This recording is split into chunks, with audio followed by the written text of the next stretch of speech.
Sir మిమ్మల్ని job నుంచి తీసేశారు. అలా ఎలా అవుద్ది? నాకు నోటీస్ కూడా ఇవ్వలేదు కదా. సార్ మీకు మెయిల్ చేస్తా అని చెప్పమన్నారు.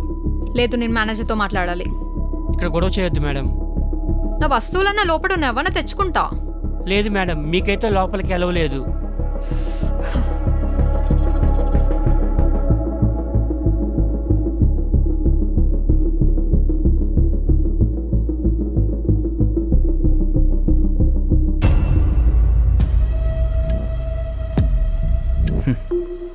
నాతో పెట్టుకుంటే ఇలాగే ఉంటుంది. Coming sir. కమిన్. ఏంటి సార్, మీరు నేను ఇచ్చిన యాప్లో బగ్స్ ఉన్నాయి సార్. వాట్? ఎస్ సార్, నేను మీరు ఇచ్చిన యాప్ని టెస్ట్ చేస్తున్నప్పుడు బగ్స్ వచ్చాయి. లైక్ వైరస్, ప్రైవసీ థ్రెట్స్, ఇలా చాలా వచ్చాయి. అయినా నిన్ను యాప్ డెవలప్మెంట్ కదా చేయమంది. యాప్ టెస్టింగ్ ఎందుకు చేస్తున్నావు? అంటే సార్, మీరు ఇచ్చిన యాప్స్లో ప్రైవసీ గైడ్లైన్స్ చాలా వరకు కరెక్ట్గా లేవు సార్. అవి కరెక్ట్గా లేవు, అందుకే నీకు ఇచ్చాను. చూడు, మనం డెవలప్ చేసేది థర్డ్ పార్టీ యాప్స్. ఇవి ఇన్స్టాల్ చేసుకున్న వాడి దగ్గర నుంచి వాళ్ళ డేటా, పర్సనల్ డీటెయిల్స్ కలెక్ట్ చేయడమే మన మెయిన్ టార్గెట్. యాప్స్ డిజైన్ చేసే వాళ్ళంతా ఇలాగే సంపాదిస్తున్నారు. కానీ అది తప్పు కదా సార్. అది ఆ థర్డ్ పార్టీ యాప్స్ ఇన్స్టాల్ చేసుకున్నోడు ప్రాబ్లం. మనం జస్ట్ యాప్ డెవలప్ చేస్తున్నాం అంతే. మనం ఏమన్నా మా యాప్ ఇన్స్టాల్ చేసుకోమని బలవంతం చేస్తున్నామా ఏంటి? అయినా ఇవే కాదు, ఫేక్ వెబ్సైట్స్ క్రియేట్ చేయడం, ఫేక్ యాడ్స్ ఇవ్వడం, ఇలాంటివి చాలానే ఉన్నాయి. ఈ ఇంటర్నెట్ ప్రపంచంలో బతకాలంటే ఇలాంటివన్నీ కామన్. కానీ ఇది ఇల్లీగల్ సార్. కంపెనీ ప్రాబ్లంలో పడుతుంది. ఎవరికి తెలుస్తుంది? ఈ యాప్స్ అన్నీ ఏ చైనాలోనో జపాన్లోనో డెవలప్ అవుతాయి అనుకుంటారు. ఇటువంటివన్నీ చాలా కామన్.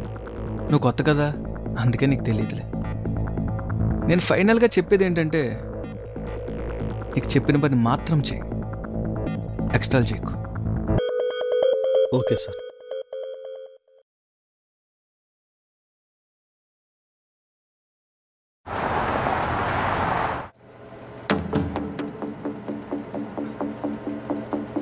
అబ్బో, ఏ బాబు, మీ మేనేజర్ ఎక్కడ? లోపల ఉన్నాడు సార్.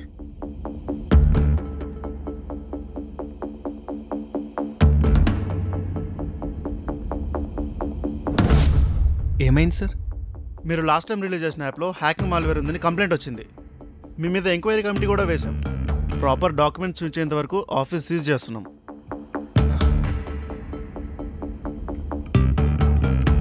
సార్, ఏమైనా ఉంటే పర్సనల్గా మాట్లాడుకుందాం సార్. పర్సనల్గా మాట్లాడుకునేది ఏం లేదు. అర్జెంట్గా ఎంప్లాయీ డీటెయిల్స్, ప్రాజెక్ట్ డీటెయిల్స్ తెప్పించండి.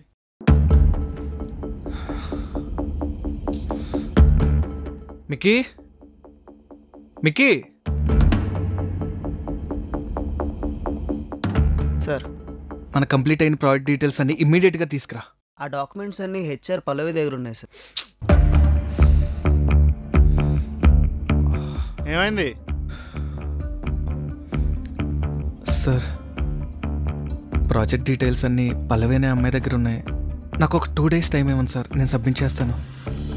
ఏం అవసరం లేదు, అమ్మాయిని కూడా పిలిపించండి. అంటే ఆ అమ్మాయి జాబ్ రిజైన్ చేసింది సార్. మానేసిందా? వర్క్ సబ్మిట్ చేయకుండా ఎలా మానేస్తుంది? నాకేదో తేడా కొడుతుంది. త్వరగా అమ్మాయిని పిలిపించు, లేదంటే ఎఫ్ఐఆర్ ఫైల్ చేయాల్సి వస్తుంది. వద్దు సార్, నేనే పిలిపించి మాట్లాడతాను.